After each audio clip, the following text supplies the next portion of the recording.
ಸಾರಿ T D P, sorry T M C ಅಲ್ಲ, T D P, sorry T M C ಅಲ್ಲ, T D P ಅಂದರೆ Chandrababu Naidu, Telugu Desam party. ಇಂದು ಅಮಿತ್ ಶಾ ಭೇಟಿಯಾದ ಚಂದ್ರಬಾಬು ನಾಯ್ಡು.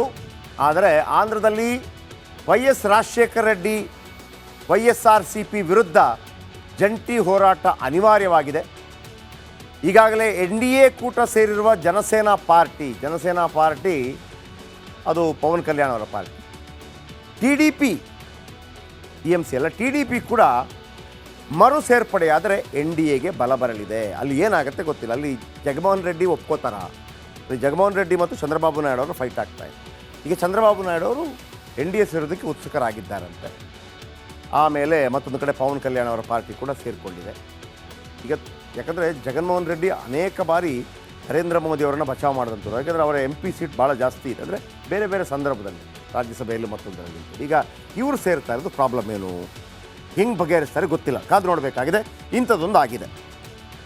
ಇನ್ನು NDA, INDA ಅಲ್ಲ, NDA ಮೈತ್ರಿಕೂಟ, BJP ನೇತೃತ್ವದ NDA ಮೈತ್ರಿಕೂಟ ಕಳೆದ 24 ಗಂಟೆಯಲ್ಲಿ ಏನಾಯಿತು ಅಂತೇಳಿ ಏನೆಲ್ಲ ಮಾಡ್ತಾ ಇದ್ದಾರೆ ನೋಡಿ. ಬರೋಬ್ಬರಿ 7 ಸ್ಥಾನ ಆಫರ್ ಮಾಡಿತ್ತು SP. ಯಾರಿಗೆ? RLDಗೆ, ರಾಷ್ಟ್ರೀಯ ಲೋಕದಳಗೆ. ನೋಡಿ, ನಿಮಗೆ ನಾವು 7 ಸ್ಥಾನ ಕೊಡ್ತೀವಿ. ಚೌಧರಿ ಚರಣ್ ಸಿಂಗ್ ಅವರ ಪುತ್ರ ಅಜಿತ್ ಸಿಂಗ್ ಅವರ ಪುತ್ರನ, ಅಜಿತ್ ಸಿಂಗ್ ಅವರ ಪಾರ್ಟಿ, ಅಜಿತ್ ಸಿಂಗ್ ಈಗಿಲ್ಲ, ಅವರ ಪುತ್ರ ಇರೋದೀಗ. ನಿಮಗೆ 7 ಕೊಡ್ತೀವಿ, ನಮ್ಮ ಜೊತೆ ಬಂದುಬಿಡಿ ಅಂತ ಹೇಳಿದ್ರಂತೆ. ಯಾರು? SP, ಸಮಾಜವಾದ ಪಾರ್ಟಿ, ಮುಲಾಯಂ ಸಿಂಗ್ ಯಾದವ್ ಅವರ ಪುತ್ರ ಅಖಿಲೇಶ್ ಯಾದವ್. ಆದರೆ RLD NDA ಜೊತೆ ಹೋಗ್ತಾ ಇದೆ. ಅದು ಕೂಡ 4 ಸ್ಥಾನ ಮಾತ್ರ ಬಿಟ್ಟು ಕೊಡ್ತಾ ಇರೋದು.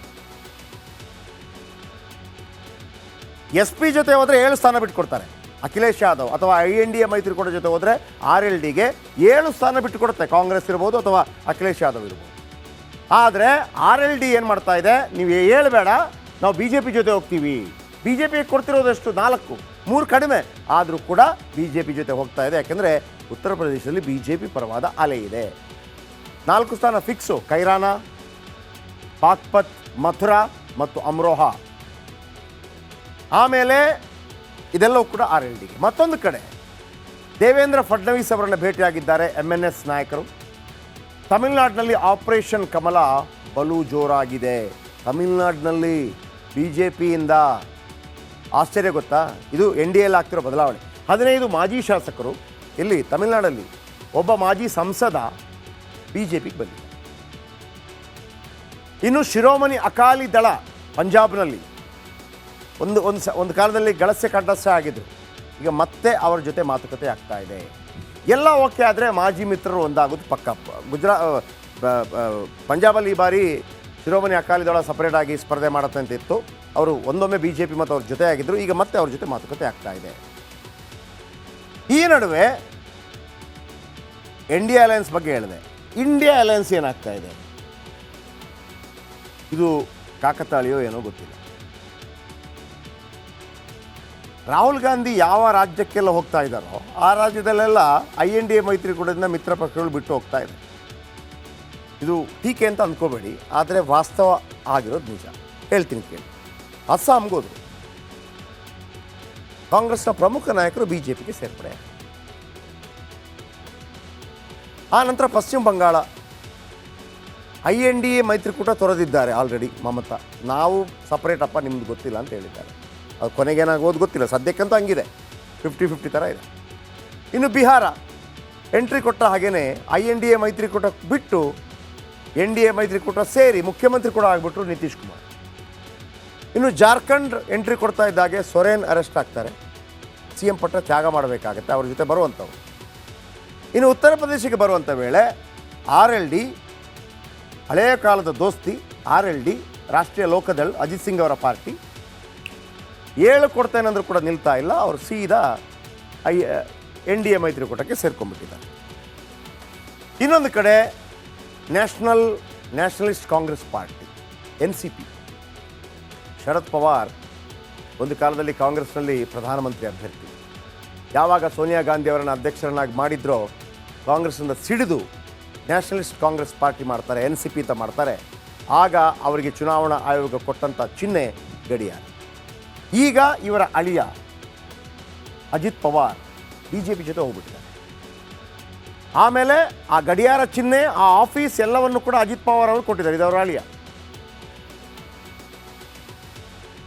ಶರತ್ಗೆ ಕೈ ಕೊಟ್ಟಂಥ ಶರದ್ ಪವಾರ್ಗೆ NCP ಭೀಷ್ಮ ಪಿತಾಮಹ ಶರದ್ ಪವಾರ್ ಕತೆ ಡೋಲಾಯಮಾನವಾಗಿದೆ. ಮಹಾಭಾರತದ ಭೀಷ್ಮನಂತೆ ಶರದ್ ಪವಾರ್ ಶರಶಯ್ಯೆಯಲ್ಲಿ ಮಲಗಬೇಕಾಗತ್ತೋ ಅಥವಾ ಈ ಇಳಿ ವಯಸ್ಸಿನಲ್ಲಿ ಫಿನಿಕ್ಸ್ ಪಕ್ಷಿಯಂತೆ ಬೂದಿಯಿಂದ ಮರು ಹುಟ್ಟು ಪಡೆಯುತ್ತಾರೋ ಗೊತ್ತಿಲ್ಲ. ಈ ಬಗ್ಗೆ ವಿಶ್ಲೇಷಣೆ ಭಾಳ ಜೋರಾಗಿ ನಡೀತಾ ಇದೆ. ಮಹಾರಾಷ್ಟ್ರ ರಾಜಕೀಯದಲ್ಲಿ ಮಾತ್ರವಲ್ಲ, ರಾಷ್ಟ್ರ ಮಟ್ಟದಲ್ಲಿ ದೊಡ್ಡ ಕುತೂಹಲ ಮೂಡಿಸಿದೆ. ಇದರ ಮಧ್ಯೆ NCP ವಲಯದಲ್ಲಿ ಭರ್ಜರಿ ಬೆಳವಣಿಗೆ ಕೂಡ ನಡೆದಿದೆ. ಏನಾಗಿದೆ? ಮುಳ್ಳು ಮುರಿದ ಗಡಿಯಾರ. ಸಾಧಾರಣ ವ್ಯಕ್ತಿ ಅಲ್ಲ ಶರದ್ ಪವಾರ್. ಶರದ್ ಪವಾರ್ ಪಾಲ್ ಠಾಕ್ರೆ ಇದ್ದಾಗಲೂ ಕೂಡ ಶರದ್ ಪವಾರನ್ನೇನು ಮಾಡೋಕ್ಕಾಗಲಿಲ್ಲ. ಬಹಳ ಬಲಿಷ್ಠ ಸಕ್ಕರೆ ಲಾಬಿ. ಸೋನಿಯಾ ಗಾಂಧಿ ಅವರನ್ನು ಅಧ್ಯಕ್ಷರನ್ನಾಗಿ ಮಾಡಿದ್ರು ಅನ್ನೋ ಕಾರಣಕ್ಕಾಗಿ ಪಕ್ಷ ಬಿಟ್ಟು ಬಂದಂಥವ್ರು ಇವರು ಮತ್ತು PS ಸಂಗಮ ಇನ್ನೊಬ್ಬರು 3 ಜನ ಪಕ್ಷ ಬಿಟ್ಟು ಬರ್ತಾರೆ. NCP ರಚನೆ ಮಾಡ್ತಾರೆ.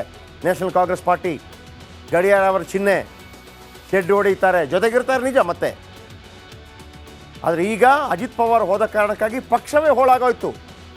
ಹೊಸ ಪಕ್ಷಕ್ಕೆ 3 ಹೆಸರು ಫೈನಲ್ ಮಾಡಿದ್ದಾರೆ ಪವಾರ್ ಕೂಡ ಬಿಡ್ತಾ ಇಲ್ಲ. ನಂಬರ್ 1 ಹೆಸರು ನ್ಯಾಷನಲಿಸ್ಟ್ ಕಾಂಗ್ರೆಸ್ ಪಾರ್ಟಿ ಶರದ್ ಪವಾರ್. ಹೆಸರೇ ಇಟ್ಬಿಟ್ರು, ಇನ್ನು ಯಾವನ ಕಿರಿಕಿರಿ ಬೇಡ ಮಾರ್ರೆ. ಈಗ ಆ ನ್ಯಾಷನಲಿಸ್ಟ್ ಕಾಂಗ್ರೆಸ್ ಪಾರ್ಟಿ ಶರದ್ ಪವಾರ್ ಅಂತ ಮೊದಲೇ ಇದ್ದಿದ್ರೆ ಈಗ ಹೆಸರು ಹೋಗ್ತಾ ಇರಲಿಲ್ಲ, ಹಾಗಾಗಿ ಎಚ್ಚೆತ್ಕೊಂಡ್ಬಿಟ್ರು. ನಂಬರ್ 2 ನ್ಯಾಷನಲಿಸ್ಟ್ ಕಾಂಗ್ರೆಸ್ ಪಾರ್ಟಿ ಶರದ್ ಚಂದ್ರ ಪವಾರ್. ನಂಬರ್ 3 ನ್ಯಾಷನಲಿಸ್ಟ್ ಕಾಂಗ್ರೆಸ್ ಪಾರ್ಟಿ ಶರದ್ ರಾವ್ ಪವಾರ್. ಆಮೇಲೆ ಗುರುತು ಕೇಳಿದ್ದಾರಂತೆ. ಗಂಟೆ ಹೋಗಿದೆ, ಆಲದ ಮರವನ್ನು ಗುರುತಾಗಿ ಪಡೆಯುವಂತೆ ಸಲಹೆ. ಮತ್ತೊಂದು ಕಡೆ ಈ ಕೇಂದ್ರ ಕಚೇರಿ ಇದೆಯಲ್ಲ NCP, ಅದನ್ನು ಪಡೆಯಬೇಕು ಅಂತೇಳಿ ಅಜಿತ್ ಪವಾರ್ ಪ್ರಯತ್ನ ಪಡ್ತಾ ಇದ್ದಾರೆ. ಕೇಂದ್ರ ಕಚೇರಿ ವಶಕ್ಕೆ ಪಡೆಯಲು ಅಜಿತ್ ಪವಾರ್ ಮುಂದಾಗಿದ್ದಾರೆ. ಚಿಹ್ನೆ ಸಿಕ್ಕಿದೆ ಅಜಿತ್ ಪವಾರ್ಗೆ, ಪಾರ್ಟಿ ಹೆಸರು ಸಿಕ್ಕಿದೆ. ಈಗ ಕಚೇರಿ ಕೂಡ ಶರದ್ ಪವಾರ್ ಕಳೆದುಕೊಳ್ಳಲಿದ್ದಾರೆ.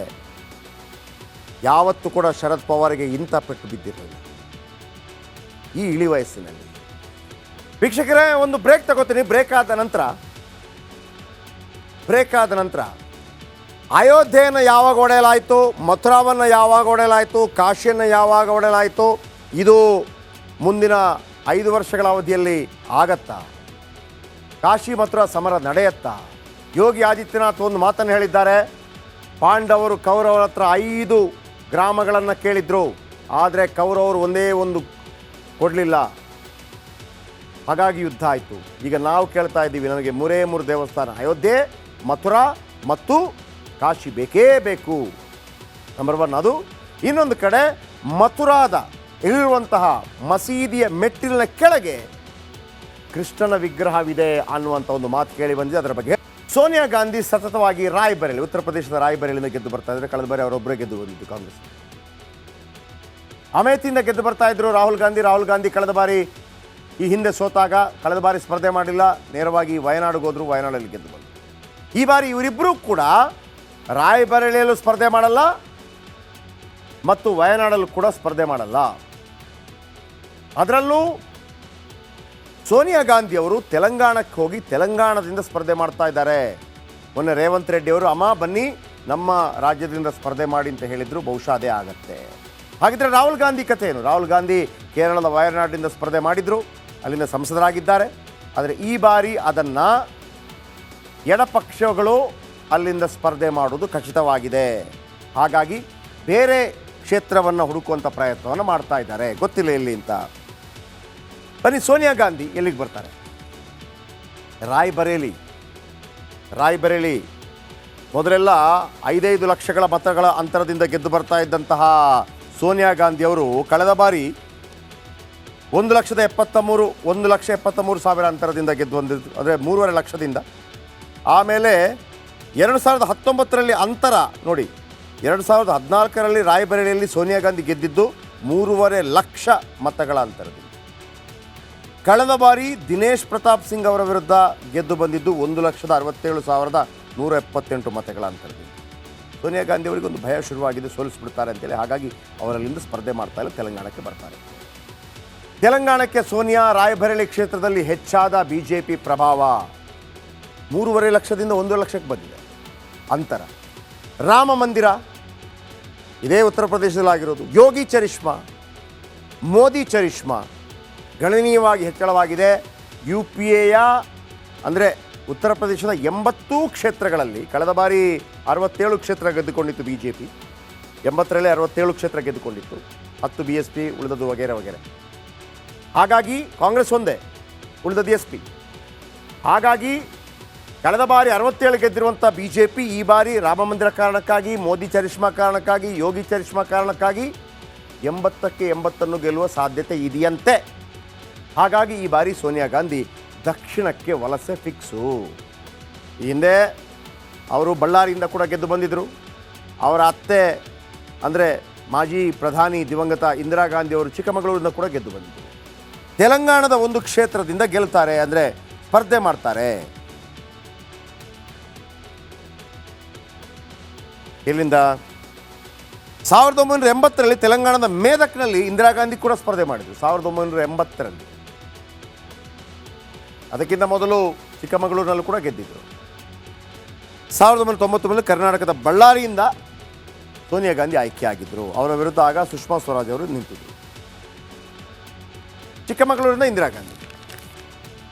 ಆಮೇಲೆ ಈ ಬಾರಿ ಕರ್ನಾಟಕಕ್ಕೆ ಯಾಕೆ ಬಂದಿಲ್ಲ ಅಂತಂದರೆ, ಈ ಬಾರಿ ಕರ್ನಾಟಕದಲ್ಲಿ ಬಿ ಜೆ ಪಿ ಭಾಳ ಬಲಿಷ್ಠವಾಗಿದೆ ಅನ್ನುವಂಥ ಮಾಹಿತಿ ಹೋಗಿದೆಯಂತೆ. ಹಾಗಾಗಿ ಕರ್ನಾಟಕದ ಬದಲು ತೆಲಂಗಾಣ ಸೇಫ್ ಪ್ಲೇಸ್ ಅಂತೇಳಿ ಸೋನಿಯಾ ಗಾಂಧಿ ಅಲ್ಲಿಂದ ಸ್ಪರ್ಧೆ ಮಾಡ್ತಾರೆ. ಇನ್ನು ರಾಹುಲ್ ಗಾಂಧಿ ವಿಚಾರಕ್ಕೆ ಬನ್ನಿ. ರಾಹುಲ್ ಗಾಂಧಿ ಅಮೇಥಿ ಕ್ಷೇತ್ರದಿಂದ ಗೆದ್ದು ಬರ್ತಾಯಿದ್ರು. ಅಮೇಥಿ ಕ್ಷೇತ್ರದಲ್ಲಿ ಸ್ಮೃತಿ ಇರಾನಿ ಸೋಲಿಸಿದ ನಂತರ ನೇರವಾಗಿ ಅವರು ವಯನಾಡಿಗೆ ಹೋದರು. ವಯನಾಡಿಂದ ಎಂ ಪಿ ಆಗಿದ್ದಾರೆ. ವಯನಾಡಿನಿಂದ ರಾಹುಲ್ ಗಾಂಧಿ ಈ ಬಾರಿ ಸ್ಪರ್ಧೆ ಮಾಡೋದು ಅನುಮಾನ. ಕಾರಣ INDA ಮೈತ್ರಿಕೂಟ ಇದೆಯಲ್ಲ, ಆ ಮೈತ್ರಿ ಒಪ್ಪಂದದಂತೆ ವಯನಾಡನ್ನು CPI ಕೊಡ್ತಾರೆ. CPI LDF, ಅಲ್ಲಿ UDF LDF ಅಂತ ಕರೀತಾರೆ. ಇನ್ನು 2019ರಲ್ಲಿ ಅಮೇಥಿಯಲ್ಲಿ ಸ್ಮೃತಿ ಇರಾನಿ ವಿರುದ್ಧ ಸೋತಿದ್ರು. ಅದೊಂದು ರೀತಿಯಲ್ಲಿ ಹೀನಾಯ ಹಿನ್ನಡೆಯಾಗಿತ್ತು. ಸ್ಮೃತಿ ಇರಾನಿ ದೊಡ್ಡ ನಾಯಕಿ ಆಮೇಲೆ ಆಗಿದ್ದು. TV ಆ್ಯಕ್ಟ್ರೆಸ್ ಆಗಿದ್ದರು, ಮಿಸ್ ಇಂಡಿಯಾ ಸ್ಪರ್ಧೆಗಳೆಲ್ಲ ಭಾಗವಹಿಸಿದ್ರು. TV ಆ್ಯಕ್ಟ್ರೆಸ್ ಆಗಿ ಭಾಳ ದೊಡ್ಡ ಫೇಮಸ್ ಆಗಿದ್ದರು. BJPಗೆ ಬರ್ತಾರೆ, ಇವರ ವಿರುದ್ಧ ಸ್ಪರ್ಧೆ ಮಾಡ್ತಾರೆ. 2019ರಲ್ಲಿ ಸೋಲಿಸೇ ಬಿಡ್ತಾರೆ. ವಯನಾಡಿನಲ್ಲಿ ಕಳೆದ ಬಾರಿ 4 ಲಕ್ಷ ಮತಗಳ ಅಂತರದಿಂದ ಗೆದ್ದಿದ್ರು ರಾಹುಲ್ ಗಾಂಧಿ. ಮುಸ್ಲಿಂ ಪ್ರಾಬಲ್ಯ ಜಾಸ್ತಿ ಇದೆ ಅನ್ನುವಂಥ ಟೀಕೆ ಹಾಗಾಗಿ ಗೆದ್ದರು ಅಂತೇಳಿ BJP ಮಾಡಿತ್ತು. ವಯನಾಡು ಸೇರಿದಂತೆ 4 ಕ್ಷೇತ್ರ ಪಡೆದುಕೊಳ್ಳಲಿದೆ CPI, ನಿಮ್ಮ INDA ಮೈತ್ರಿಕೂಟದ ರೀತಿ ರಿವಾಜ್ ಪ್ರಕಾರ. ವಯನಾಡಿನಿಂದ ಡಿ ರಾಜ ಪತ್ನಿ ಆ್ಯನ್ಲಿ ಸ್ಪರ್ಧೆ ಮಾಡ್ತಾರಂತೆ, ಡಿ ರಾಜ ಅವರ ಪತ್ನಿ. ಇನ್ನು ರಾಹುಲ್ ಗಾಂಧಿ ಬೇರೊಂದು ಕ್ಷೇತ್ರ ಹುಡುಕೋದು ಅನಿವಾರ್ಯವಾಗಿದೆ. ಎಲ್ಲಿಂದ ಸ್ಪರ್ಧೆ ಮಾಡ್ತಾರೆ ಗೊತ್ತಿಲ್ಲ. ಇನ್ನೊಂದು ಕಡೆ INDA ಇಂಡಿಯಾ ಅಲಯನ್ಸ್ ಅಲ್ಲಿ ಏನಾಗ್ತಾ ಇದೆ ಮತ್ತು NDA ಅಲಯನ್ಸ್ ಏನಾಗ್ತಾ ಇದೆ, ಇದರ ಬಗ್ಗೆ ಹೇಳ್ತಾ ಹೋಗ್ತೀನಿ. ಎರಡು ಅಲಯನ್ಸ್ ಏನಾಗಿದೆ, ಏನಾಗ್ತಾ ಇದೆ, ಏನು ಲಾಭ ನಷ್ಟ, ಏನು ಅಡ್ಜಸ್ಟ್ಮೆಂಟ್ ಎಲ್ಲ. ಈಗ INDA ಇಂಡಿಯಾ ಮೈತ್ರಿಕೂಟಕ್ಕೆ ಬರೋಣ. ಪಶ್ಚಿಮ ಬಂಗಾಳ ಹಾಗೂ ಪಂಜಾಬ್ ಬಳಿಕ ಈಗ ಇಂಡಿಯಾ ಒಕ್ಕೂಟದ ಮೈತ್ರಿ ಉತ್ತರ ಪ್ರದೇಶದಲ್ಲೂ ಕೂಡ ಒಡೆಯುವ ಹಂತದಲ್ಲಿದೆ. ಅಲ್ಲಿ SP ಜೊತೆ ಅಡ್ಜಸ್ಟ್ಮೆಂಟ್ಗೆ ಹೋಗಿದ್ರು. ಇದೀಗ ರಾಷ್ಟ್ರೀಯ ಲೋಕದಳ ಮುಖ್ಯಸ್ಥ, ರಾಷ್ಟ್ರೀಯ ಲೋಕದಳ ಅಂತಂದರೆ ಅಜಿತ್ ಸಿಂಗ್ ಅಂತ ನೀವು ಕೇಳಿರ್ಬೋದು. ಅಜಿತ್ ಸಿಂಗ್ ಚೌಧರಿ ಚರಣ್ ಸಿಂಗ್ ಅವರ ಮಗ ರಾಷ್ಟ್ರೀಯ ಲೋಕದಳ ರಚನೆ ಮಾಡ್ತಾರೆ. ಬಹಳ ರೈತಾಪಿ ವರ್ಗದ ಭಾಳ ದೊಡ್ಡ ನಾಯಕ. ಅಜಿತ್ ಸಿಂಗ್ ಅವರು ಕೂಡ ತೀರ್ಕೊಂಡಿದ್ದಾರೆ. ಈಗ ಅವರ ಪುತ್ರ ಈಗ ರಾಷ್ಟ್ರೀಯ ಲೋಕದಳ ಮುಖ್ಯಸ್ಥ ಜಯಂತ್ ಚೌಧರಿ ಕೂಡ INDA ಒಕ್ಕೂಟದಿಂದ ಅಂತರ ಕಾಯ್ದುಕೊಳ್ತಾ ಇದ್ದಾರೆ. ಜಯಂತ್ ಅವರು ಶೀಘ್ರದಲ್ಲಿ BJPಯೊಂದಿಗೆ ಕೈ ಜೋಡಿಸಬಹುದು ಅಂತ ಹೇಳಲಾಗ್ತಾ ಇದೆ. ಹಾಗಾಗಿ INDA ಮೈತ್ರಿಕೂಟಕ್ಕೆ ದೊಡ್ಡ ಹೊಡೆತ. ಇನ್ನು ಕಾಂಗ್ರೆಸ್ ನಾಯಕ ರಾಹುಲ್ ಗಾಂಧಿ ನೇತೃತ್ವದ ಭಾರತ್ ಜೋಡೋ ನ್ಯಾಯ ಯಾತ್ರೆ ಉತ್ತರ ಪ್ರದೇಶ ತಲುಪುವ ಮೊದಲು RLD BJP ಸೇರುವ ಸಾಧ್ಯತೆ, RLD NDA ಸೇರುವ ಸಾಧ್ಯತೆ ಇದೆ. ಮತ್ತೊಂದು ಕಡೆ NDAಯಲ್ಲಿ ಏನಾಗ್ತಾ ಇದೆ NDAಯಲ್ಲಿ INDA ಮೈತ್ರಿಕೂಟ ಹೇಳಿದೆ. ಈಗ NDA ಮೈತ್ರಿ ನರೇಂದ್ರ ಮೋದಿ ಅವರು ಮೊನ್ನೆ ಒಂದು ಭಾಷಣದಲ್ಲಿ ಹೇಳ್ತಾ ಇದ್ರು, 3ನೇ ಬಾರಿ ನಾವು ಅಧಿಕಾರಕ್ಕೆ ಬಂದರೆ, BJP ಅಧಿಕಾರಕ್ಕೆ ಬಂದರೆ 1000 ವರ್ಷಗಳ ತನಕ ನೆನಪಿಟ್ಟುಕೊಳ್ಳುವಂಥ ಕೆಲವು ನಿರ್ಧಾರಗಳನ್ನು ಕೈಗೊಳ್ತೀವಿ ಅಂತ. ರಾಮ ಮಂದಿರ ವಿಚಾರ ಈಗ ಮುಗಿದ ಅಧ್ಯಾಯ. ಅಲ್ಲಿ ಯಾವುದೇ ಅಡೆತಡೆಗಳು ಬಂದರೂ ಕೂಡ 1000 ವರ್ಷಗಳ ತನಕ ಅದನ್ನು ಅಲುಗಾಡಿಸೋಕೆ ಸಾಧ್ಯ ಇಲ್ಲ ಅನ್ನುವಂಥದ್ದು ಆಲ್ರೆಡಿ ನಾವೇ ಹೇಳಿದ್ವಿ. ಅದರ ಬಗ್ಗೆ ಮಾಹಿತಿಗಳು ಕೂಡ ಕೊಟ್ಟಿದ್ವಿ. 3ನೇ ಬಾರಿ ಆದರೆ ನಿರೀಕ್ಷೆಗಳೇ. ನೋಡಿ, BJPಗೆ ಮೊದಲಿಂದ ಇದ್ದದ್ದೇನು, ಒಂದು ರಾಮ ಮಂದಿರ ಇಶ್ಯೂ, ಅವರ ಮ್ಯಾನಿಫೆಸ್ಟೋದಲ್ಲಿತ್ತು, ಪ್ರಣಾಳಿಕೆಯಲ್ಲಿತ್ತು, ಮಾಡ್ತೀವಿ ಅಂತ ಹೇಳಿದರು. ಅದಾದ ನಂತರ ಆರ್ಟಿಕಲ್ 370 ತೆಗಿತೀವಿ ಅಂತಿತ್ತು. ಆ ನಂತರ ಏನು ಏಕರೂಪ ನಾಗರಿಕ ಸಂಹಿತೆ ಬಗ್ಗೆ ಮಾತಾಡ್ತಾಯಿದ್ರು, CAA ಬಗ್ಗೆ ಮಾತಾಡ್ತಾಯಿದ್ರು. ಹಾಗಿದ್ರೆ 3ನೇ ಅವಧಿಯಲ್ಲಿ ಏನು ಮಾಡ್ತಾರೆ? ಈ ಒಂದು ನಿರೀಕ್ಷೆ ದೊಡ್ಡ ಮಟ್ಟದಲ್ಲಿ ಸಂಚಲನಕ್ಕೆ ಕಾರಣವಾಗಿದೆ. ನೀವು ಸೋಷಿಯಲ್ ಮೀಡಿಯಾ ಗಮನಿಸಿ, ಕೆಲವರೆಲ್ಲ ತಮ್ಮ ತಮ್ಮ ಅಭಿಪ್ರಾಯಗಳನ್ನು ಹೇಳ್ತಾ ಇದ್ದಾರೆ. ಅವರ ಅಭಿಪ್ರಾಯವೇ ಮುಖ್ಯ ಅಲ್ವಾ? ಸ್ಪೆಷಲಿಸ್ಟ್ಗಳ ಅಭಿಪ್ರಾಯಕ್ಕಿಂತ ಜನ ಏನು ನಿರ್ಧಾರ ಮಾಡ್ತಾರೆ ಅದು ಮುಖ್ಯ. ಯಾಕಂದರೆ ವೋಟ್ ಹಾಕೋರು ಅಂತ ಒಂದು 10 ಪಾಯಿಂಟ್ ನಿಮ್ಮ ಮುಂದಿಡ್ತೀನಿ, ನೀವು ನಿರ್ಧಾರ ಕೈಗೊಳ್ಳಿ. ಏನಾಗ್ಬೋದು? ನಿರೀಕ್ಷೆ ನಂಬರ್ 1, ದೇಶದಾದ್ಯಂತ ಏಕರೂಪ ನಾಗರಿಕ ಸಂಹಿತೆ ಜಾರಿಯಾಗಬಹುದು. ಉತ್ತರಾಖಂಡ್ನಲ್ಲಿ ಆಲ್ರೆಡಿ ಜಾರಿಯಾಗಿದೆ ಏಕರೂಪ ನಾಗರಿಕ ಸಂಹಿತೆ. ನಿನ್ನೆ ಹೇಳಿದೆ ನಾನು, ಏಕರೂಪ ನಾಗರಿಕ ಸಂಹಿತೆ ಅಂದರೆ ಏನು, ಏನೆಲ್ಲ ಬದಲಾವಣೆಗಳಾಗುತ್ತೆ, ಎಲ್ಲರಿಗೂ ಒಂದೇ ಥರ. ನಿರೀಕ್ಷೆ ನಂಬರ್ 2, ಭಾರತದ ಆರ್ಥಿಕತೆ 3ನೇ ಸ್ಥಾನಕ್ಕೇರಿಸುವುದು. 5 ಟ್ರಿಲಿಯನ್ ಆರ್ಥಿಕತೆ. ಆಲ್ರೆಡಿ ಅದಕ್ಕೆ ದಾಪುಗಾಲಿಡ್ತಾ ಇದ್ದೀವಿ, 5ನೇ ಸ್ಥಾನದಲ್ಲಿದ್ದೀವಿ. ಇನ್ನು 5 ಟ್ರಿಲಿಯನ್ ಆರ್ಥಿಕತೆಗೆ ನಾವು ಬರಬೇಕು. ಅದಾಗತ್ತಾ? ಇನ್ನು ನಿರೀಕ್ಷೆ ನಂಬರ್ 3, ದೇಶದಾದ್ಯಂತ CAA NRC ಜಾರಿ ಮಾಡುವುದು ಕೆಲವು ಬದಲಾವಣೆಗಳ ರೂಪದಲ್ಲಿ. ಯಾಕಂದರೆ ದೊಡ್ಡ ಮಟ್ಟದಲ್ಲಿ ಹೋರಾಟವಾಗಿತ್ತು, ಅವರ ಮನವೊಲಿಸುವುದು. ಇದು ಯಾರಿಗೂ ತೊಂದರೆ ಮಾಡುವಂಥದ್ದಲ್ಲ, ಇದು ದೇಶಕ್ಕೆ ಮತ್ತು ಭಾರತ ಪ್ರತಿಯೊಬ್ಬ ಜಾತಿ ಮತ ಭೇದ ಮರೆತು ಎಲ್ಲರಿಗೂ ಒಳ್ಳೆಯದಾಗುವಂಥದ್ದು ಅಂತ ಅದನ್ನು ನಿರೂಪಿಸುವುದು. ನಂಬರ್ 4, ಈ ಹಿಂದೆ ಹಿಂತೆಗೆದುಕೊಂಡಂಥ ಕೃಷಿ ಬಿಲ್ಲನ್ನು ಸುಧಾರಿತ ರೂಪದಲ್ಲಿ ಮತ್ತೆ ಜಾರಿ ಮಾಡೋದು. ಯಾವುದೆಲ್ಲ ತೊಂದರೆ ಆಗತ್ತೆ ಅದನ್ನೆಲ್ಲ ತೆಗೆದುಹಾಕಿ ಮತ್ತೆ ಜಾರಿ ಮಾಡೋದು. ನಿರೀಕ್ಷೆ ನಂಬರ್ 5, ಕಾಶ್ಮೀರ ವಿವಾದಕ್ಕೆ ಶಾಶ್ವತವಾದಂಥ ಪರಿಹಾರವನ್ನು ನೀಡುವುದು. ಯಾವುದೇ ಕಾರಣಕ್ಕೂ ಕೂಡ ಅಲ್ಲಿ ಪಾಕಿಸ್ತಾನ ಎಂಟ್ರಿ ಆಗುವಂಥ ಪ್ರಶ್ನೆ ಇಲ್ಲ. ಆ ರೀತಿ ಗೊತ್ತಿಲ್ಲ ಯಾವ ರೀತಿ ಮಾಡ್ತಾರೆ ಅಂತೇಳಿ. ಯಾಕಂದರೆ ನಾವೇನು ಪಾಕಿಸ್ತಾನ ಆಕ್ಯುಪೈಡ್ ಕಾಶ್ಮೀರ ಅಂತ ನಾವು POK ಅಂತ ಕರಿತೀವಿ, ಪಾಕಿಸ್ತಾನ ಅದನ್ನು ಆಜಾದ್ ಕಾಶ್ಮೀರ ಅಂತ ಕರೀತಾರೆ. ನಾವು ಕರೀಲೇಬೇಕಾಗಿರೋದು ಪಾಕಿಸ್ತಾನ ಆಕ್ಯುಪೈಡ್ ಕಾಶ್ಮೀರ. ಅದನ್ನು ನಮ್ಮ ತೆಕ್ಕೆಗೆ ತೆಗೆದುಕೊಳ್ತಾರೆ. ಬಹಳ ದೊಡ್ಡ ನಿರೀಕ್ಷೆ, ಬಹಳ ದೊಡ್ಡ ನಿರೀಕ್ಷೆ. ಇನ್ನು ದೇಶದ ರೈತರ ಆದಾಯ ಡಬಲ್ ಮಾಡಲೇಬೇಕಿದೆ. ಇದು BJPಗೆ ಕಿರುಕುಳವನ್ನು ಕೂಡ ಕೊಡ್ತಾ ಇದೆ ಕೇಂದ್ರ ಸರ್ಕಾರಕ್ಕೆ. ಮಾಡಿದ್ರಾ ಆರಂಭದಲ್ಲೇ ಹೇಳಿದ್ರು ಡಬಲ್ ಮಾಡ್ತೀವಿ ಅಂತೇಳಿ. ಅದು ಆಗಿದ್ರೆ ಅದಕ್ಕೆ ಕಾರಣ ಕೊಡಬೇಕು, ಅದಕ್ಕೆ ಸ್ಪಷ್ಟನೆ ಕೊಡಬೇಕು. ಅದಾಗತ್ತಾ? ನಿರೀಕ್ಷೆ ನಂಬರ್ 7, ಚೀನಾಗೆ ಸಮರ್ಪಕ ಉತ್ತರ ಕೊಡುವ ಅನಿವಾರ್ಯತೆ ಇದೆ. ಚೀನಾಗೆ ಏನು ಮಾಡ್ತಾರೆ? ನಿರೀಕ್ಷೆ ನಂಬರ್ 8, ಬುಲೆಟ್ ಟ್ರೈನು ಓಡುತ್ತಾ ಈ ಬಾರಿ. ಯಾಕಂದರೆ ಕೆಲಸಗಳಾಗ್ತಾ ಇದೆ, ಆದರೆ ನಿರೀಕ್ಷಿತ ವೇಗದಲ್ಲಿ ಆಗಿಲ್ಲ. ನಿರೀಕ್ಷಿತ ವೇಗದಲ್ಲಿ ಆಗೋದಕ್ಕೆ ಸಾಧ್ಯನೂ ಕೂಡ ಇಲ್ಲ. ಯಾಕಂದರೆ ಅದಕ್ಕೆ ನಮ್ಮ ಈ ಹಳಿ ಇದೆಯಲ್ಲ, ಅದರ ಮೇಲೆ ಗಾಡಿ ಓಡಿಸೋದಲ್ಲ, ಆ ಹಳಿಯೇ ಬದಲಾಗಬೇಕು. ನಮ್ಮ ದೇಶದಲ್ಲಿರುವಂಥ ಹಳಿಯಲ್ಲಿ ಇಷ್ಟೇ ಕಿಲೋಮೀಟರ್ ವೇಗದಲ್ಲಿ ಮಾತ್ರ ಓಡೋದಕ್ಕೆ ಸಾಧ್ಯ. ಅದು ಬಂದರೆ ಅದು ಬೇರೆಯೇ ಆಗಬೇಕಾಗತ್ತೆ. ನಿರೀಕ್ಷೆ ನಂಬರ್ 9, ವಕ್ಫ್ ಬೋರ್ಡ್ ರದ್ದು ಮಾಡಬೇಕೆನ್ನುವ ಕೂಗಿದೆ. ವಕ್ಫ್ ಬೋರ್ಡ್ ಗೊತ್ತಿಲ್ಲ.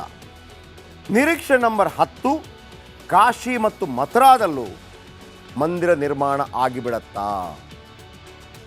ಈ ಮಥುರಾದ ಬಗ್ಗೆ, ಆ ಮಥುರಾದಲ್ಲಿ ದೇವಸ್ಥಾನವನ್ನು ನೋಡೋದು ಮಸೀದಿ ನಿರ್ಮಾಣ ಮಾಡಲಾಗಿದೆ ಮತ್ತು ಆ ಮಸೀದಿಯ ಮೆಟ್ಟಿಲುಗಳ ಕೆಳಗೆ ಕೇಶವನ ವಿಗ್ರಹವನ್ನು ಇಡಲಾಗಿದೆ ಅನ್ನುವಂಥ ಒಂದು ಕೂಗು ಕೇಳಿ ಬರ್ತಾ ಇದೆ. ಅದನ್ನು ಹೊಡಿಬೇಕು ಅಂತೇಳಿ ಇವತ್ತೆಲ್ಲ ಮಾತುಗಳು ಭಾಳ ಜೋರಾಗಿ ಕೇಳಿ ಬಂದಿತ್ತು. ಯಾರು ಹೇಳಿದ್ರು ಅನ್ನೋದನ್ನು ಕೂಡ ಹೇಳ್ತೀನಿ. ಸಾದಾ ಮನುಷ್ಯ ಹೇಳಿದ್ದಲ್ಲ, ದೊಡ್ಡ ಮನುಷ್ಯನ ಹೇಳಿದ್ದು. ಹಾಗಾಗಿ ವೆರಿ ಇಂಪಾರ್ಟೆಂಟ್ ಆಗುತ್ತೆ. ಅದರ ಬಗ್ಗೆ ಕೂಡ ಹೇಳ್ತೀನಿ ಕಾರ್ಯಕ್ರಮದ ಕೊನೆಯಲ್ಲಿ. ಈ ನಡುವೆ ಮುಂದಿನ ಸುದ್ದಿಯತ್ತ ಗಮನ ಹರಿಸೋಣ.